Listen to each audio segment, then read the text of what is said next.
ವ್ಯವಹಾರ ಇರಲಿ, ಮನೆಗೆ ಹೋಗಿ ಮಾಡೋದೇನಿರುತ್ತೆ ಹೇಳಿ? ಅದೂ ಹೆಂಗಸೊಬ್ಳು ಕರೆದಾಗ ಸರಸರ ಅಂತ ಹೋಗೋ ಬದಲು ಒಂದಿಷ್ಟು ಡಿಸ್ಟೆನ್ಸ್ ಮೇಂಟೈನ್ ಮಾಡಿದರೆ ಸೇಫ್ಟಿ ಇರ್ತಿತ್ತು. ಪೊಲೀಸ್ ಅಪ್ಪನಿಗೂ ಗಲಾಟೆ ನಂತರ ಬಂದ ಗುಂಡಾಂತರದ ಅರಿವಾಗದೆ ಇರೋದೇ ಆಶ್ಚರ್ಯ. ರಾಯಲ್ ಬದುಕಿನ ಹುಚ್ಚತ್ತಿಸಿಕೊಂಡಿದ್ದ ಶೋಭಾ ರಾಣಿ ಅದ್ಯಾಕೋ ತುಂಬು ಸಂಸಾರದಲ್ಲಿ ಜೀವನ ಮಾಡ್ಕೊಂಡು ಹೋಗ್ಲಿಲ್ಲ. ಅತ್ತೆ ಮಾವ ಮೈದುನರ್ನೆಲ್ಲ ಬಿಟ್ಟು ಮಕ್ಕಳ ಜೊತೆ ಹೊರಬಂದಿದ್ಲು. ಸದಾಕಾಲ ನಿನ್ನ ಜೊತೆಗೆ ಇರ್ತೀನಿ ಅಂತ ಪ್ರಾಮಿಸ್ ಮಾಡಿದ ಗಂಡ ಬಾಲ ಮುದುರ್ಕೊಂಡು ಹಿಂದೆ ಬಂದಿದ್ದ. ಹಾಗೆ ಹೊರಬಂದ ಮೇಲೆ ಈ ರಾಯಲ್ ರಾಣಿ ಗಂಡನ ಮಾತು ಕೇಳಲೇ ಇಲ್ಲವಂತೆ. ಈ ಬುದ್ಧಿಮಾತು ಹೇಳ್ತಾ ಇದ್ದೆ, ಆದರೂ ಅವ್ರು ಕೇಳ್ತಾ ಇರಲಿಲ್ಲ. ಅವರು ಈಗ ಅಂಡರ್ಸ್ಟ್ಯಾಂಡಿಂಗ್ ಇರಲಿಲ್ಲ, ಸರಿಯಾಗಿ ಟೈಮ್ ಬರ್ತಾ ಇರಲಿಲ್ಲ. ಸುಮ್ಮನೆ ಇದು ಮಾಡ್ತೀನಿ ಅದು ಮಾಡ್ತೀನಿ ಅಂತ ಏನೋ ಒಂದು ಸುಳ್ಳು ಹೇಳೋಳು ಜಾಸ್ತಿ. ಅನ್ನದೇ ಏನು ಮಾಡ್ತಾಳೆ? ಇವನು ಸಂಸಾರಕ್ಕೆ ನಯಾ ಪೈಸೆ ಕೊಟ್ಟವನಲ್ಲ. ಆಟೋ ಓಡಿಸಿದ ದುಡ್ಡನ್ನೆಲ್ಲ ಇಸ್ಪೀಟಾಟದಲ್ಲಿ ಕಳೀತಿದ್ದ. ಕೊನೆಗೆ ಇವನು ಊಟಕ್ಕೂ ಹೆಂಡತಿನೇ ದುಡಿಬೇಕಿತ್ತು. ಅವಳಿಗೆ ಶ್ರೀಮಂತಿಕೆಯ ಜೀವನ ಬೇಕು. ಅದಕ್ಕಾಗಿ ಅದೇನೇನು ಕೆಲಸ ಮಾಡಿದ್ಲೋ ಗೊತ್ತಿಲ್ಲ. ಆ ಟೈಮಲ್ಲೇ ಹೆಡ್ ಕಾನ್ಸ್ಟೇಬಲ್ ವಿಜಯ್ ಕುಮಾರ್ ಪರಿಚಯವಾಗಿದ್ದ. ಶೋಭಾ ರಾಣಿ ಸ್ವಲ್ಪ ಅಡ್ವಾನ್ಸ್ ಆಗಿ ಜನಗಳ ಹತ್ರ ಅವಳೇ ಮೇಲ್ಬಿಟ್ಟು ಪರಿಚಯ ಮಾಡಿಕೊಳ್ಳೋದು, ಕೆಲವು ಜನರ ವ್ಯವಹಾರ ಇಟ್ಕೊಳೋದು ಎಲ್ಲ ಇದೆ ಅವಳಿಗೆ. ಈ ಒಂದು ಇದರಲ್ಲಿ ಅವಳು ನಮ್ಮ ಟ್ರಾಫಿಕ್ ಪೊಲೀಸ್ನವ್ರನ್ನ ಅವರೇ ಮೇಲ್ಬಿದ್ದು ಮಾತಾಡ್ಸೋದು. ಯಾಕೆ ಮಾತಾಡಿಸ್ತಾರೆ? ಹೆಲ್ಮೆಟ್ ಇಲ್ಲದೆ ಹೋಗಿರ್ತಾರೆ. ನಾವು ಪರಿಚಯ ಇದೆ ಅಂದರೆ ನಾಳೆ ಕನ್ಸೆಷನ್ ಬಿಡ್ತಾರೆ, ಪರಿಚಯ ಇಲ್ಲ ಅಂದರೆ ಹಿಡಿದು ಕೇಸ್ ಹಾಕ್ತಾರೆ. ಅದಕ್ಕೆ ನಾವೇ ಹಲೋ ಚೆನ್ನಾಗಿದ್ರೆ ಸರ್ ಅಂತ ಮಾತಾಡಿಸಿ ಪರಿಚಯ ಮಾಡ್ಕೊಂಬಿಟ್ರೆ ಕೇಸ್ ಹಾಕೋದು ಬಿಡ್ತಾರೆ. ಹಿಂಗೂ ನಡೀತಾವೆ. ಇನ್ನೂ ಸಾಕಷ್ಟು ಸಾಧ್ಯತೆಗಳಿವೆ.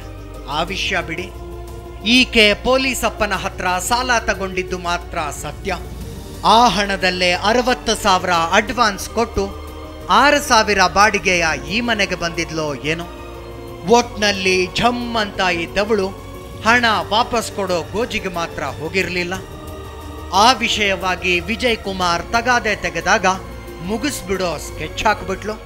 ಶೋಭಾ ರಾಣಿ ಕೆಲವು ಸಂಘಟನೆಗಳ ಜೊತೆ ಸೇರಿಕೊಂಡು ಈ ಹೆಡ್ ಕಾನ್ಸ್ಟೇಬಲ್ ಅವ್ರನ್ನ ಮನೆಗೆ ನಿಮಗೆ ಬಡ್ಡಿ ಹಣ ವಾಪಸ್ ಕೊಡ್ತೀವಿ, ಬಡ್ಡಿ ಹಣ ಕೊಡ್ತೀವಿ ಬನ್ನಿ ಅಂತ ಹೇಳಿದಾಗ ಮನೆಗೆ ಕಳಿಸಿ ಮನೆಯಲ್ಲಿ ಒಂದು ಮತ್ತು ಬರುವಂಥ ಜ್ಯೂಸ್ನಲ್ಲಿ ಮತ್ತು ಬರುವಂಥ ಔಷಧಿ ಹಾಕಿ ಮನೆಯಲ್ಲಿ ಅವರು ಕುತ್ತಿಗೆ ಬಿದ್ದು ಸಾಯಿಸ್ತಾರೆ. ಕುಮಾರ ಅನ್ನೋ ಚನ್ನರಾಯಪಟ್ಟಣದ ಆಟೋ ಡ್ರೈವರ್ ಒಬ್ಬನ ಸಹಾಯ ತಗೊಂಡು ಕೊಲೆ ಮಾಡಿದ್ಲು. ನಂತರ ಫಯಾಜ್ ಅನ್ನೋನ ಹೆಲ್ಪ್ನಿಂದ ಮಾರುತಿ ವ್ಯಾನ್ನಲ್ಲಿ ಶವ ಹಾಕ್ಕೊಂಡು ಹೋಗಿ ಬಂಗಾರಪೇಟೆಯ ಉದುಕೊಳ ಗ್ರಾಮದಲ್ಲಿ ಬೆಂಕಿ ಇಟ್ಲು. ಅವನು ಸತ್ತ ನಂತರ ಅವನ ಹೆಣವನ್ನು ಅವರ ಸಹಚರರಾದ ಫೈಜಲ್ ಸಹಾಯದೊಂದಿಗೆ ಆ ವ್ಯಾನಲ್ಲಿ ತಗೊಂಡು ಕೋಲಾರ ಬಂಗಾರಪೇಟೆ ಮಾರ್ಗ ಮಧ್ಯದಲ್ಲಿ ಯಾವುದೋ ಒಂದು ತೋಪು ಇರ್ತದೆ, ನೀಲಗಿರಿ ತೋಪು, ಅಲ್ಲಿ ತೊಗೊಂಡೋಗಿ ಅವರ ಯೋಜನೆಯಂತೆ ಟಯರು ಮತ್ತು ಪೆಟ್ರೋಲನ್ನು ತೊಗೊಂಡೋಗಿದ್ದು ಆ ಟೈರ್ ಅವರ ಹೆಡ ಮೇಲೆ ಹಾಕಿ ಪೆಟ್ರೋಲ್ ಹಾಕಿ ಸುಟ್ಟಾಕ್ಬಿಡ್ತಾರೆ. ಯಾವುದೇ ಒಂದು ಕುರು ಸಿಗಬಾರ್ದು ಅಂಥೇಳಿ ವಿಜಯ್ ಕುಮಾರ್ ಅವರ ಹತ್ತಿರ ಇರುವಂತಹ ಎಲ್ಲ ಐಡೆಂಟಿ ಕಾರ್ಡ್ ಆಗಲಿ, ATM ಆಗಲಿ, ನೋಟ್ಬುಕ್ ಆಗಲಿ ಎಲ್ಲವನ್ನ ಅಲ್ಲಿ ಸುಟ್ಟಿರುತ್ತಾರೆ. ಅಲ್ಲಿಗೆ ಪೀಡೆ ತೊಲಗಿತು, ಸಾಲ ಬಾಧೆ ಮುಗಿತು ಅಂತ ಶೋಭಾ ರಾಣಿ ನಿಟ್ಟುಸಿರುಬಿಟ್ಲು. ಆಕೆಯ ಸಮಾಧಾನ ನೋಡಿ ಖುಷಿ ಪಟ್ಟವರು ಕೊಲೆಗೆ ಸಾಥ್ ನೀಡಿದ ಹುಡುಗರು. ಅಂದಹಾಗೆ ಅವರ್ಯಾರೂ ಈಕೆಯ ಹತ್ತಿರದ ಸಂಬಂಧಿಕರಲ್ಲ, ಕೊನೆಗೆ ದುಡ್ಡು ತಗೊಂಡು ಕೆಲಸ ಮಾಡಿದವರು ಅಲ್ಲ. ಹಾಗಾದ್ರೆ ಅವರ ನಡುವಿನ ಅಂಡರ್ಸ್ಟ್ಯಾಂಡಿಂಗ್ ಆದರೂ ಏನು? ಫೈಜಲ್ಗೂ ಇವಳಿಗೂ ಲಿಂಕ್ ಇದೆ. ಅದು ನಮಗೆ ಮಾಹಿತಿ ಇದೆ, ಇವಳು ಅವಳಿಗೆ ಏನೋ ಒಂದು ಸಂಬಂಧ ಇದೆ ಅಂತ. ಆ ಥರ ಯಾವ ರೀತಿ ಸಂಬಂಧ ಅಂದರೆ ಏನೋ ವೈಯಕ್ತಿಕ ಸಂಬಂಧ ಇದೆ ಅಂತ ಇದೆ, ದೈಹಿಕ ಇರಬಹುದು, ಅದನ್ನು ನೋಟ್ ಮಾಡೋಕ್ಕಾಗಲ್ಲ. ಅದ್ರ ಬಗ್ಗೆ ನಾವು ಇನ್ವೆಸ್ಟಿಗೇಷನ್ ಮಾಡ್ತಾಯಿದ್ದೀವಿ. ಈ ಪ್ರಕರಣದಲ್ಲಿ ಇನ್ನೂ ಸಾಕಷ್ಟು ತನಿಖೆ ನಡೀಬೇಕಿದೆ. ಶೋಭಾ ರಾಣಿ ಏನೇನು ಕೆಲಸ ಮಾಡ್ತಿದ್ದಾಳೆ, ಪೊಲೀಸ್ ಅಪ್ಪನ ಪರಿಚಯ ಹೆಂಗಾಯ್ತು, ಬಡ್ಡಿ ವ್ಯವಹಾರದಲ್ಲಿ ತೊಡಗಿಕೊಂಡಿರೋರು ಯಾರ್ಯಾರು, ಇವರು ಮಾಡ್ತಿರೋ ಬಿಸ್ನೆಸ್ಗಳೇನು, ಅವುಗಳಲ್ಲಿ ಮತ್ತೇನಾದರೂ ಕಾನೂನು ಬಾಹಿರ ಚಟುವಟಿಕೆಗಳಿವೆಯಾ, ಇನ್ನೇನಾದರೂ ಅವಘಡಗಳು ನಡೆದಿವೆಯಾ? ಹೀಗೆ ಹಲವಾರು ಪ್ರಶ್ನೆಗಳಿಗೆ ಉತ್ತರ ಸಿಗಬೇಕಿದೆ.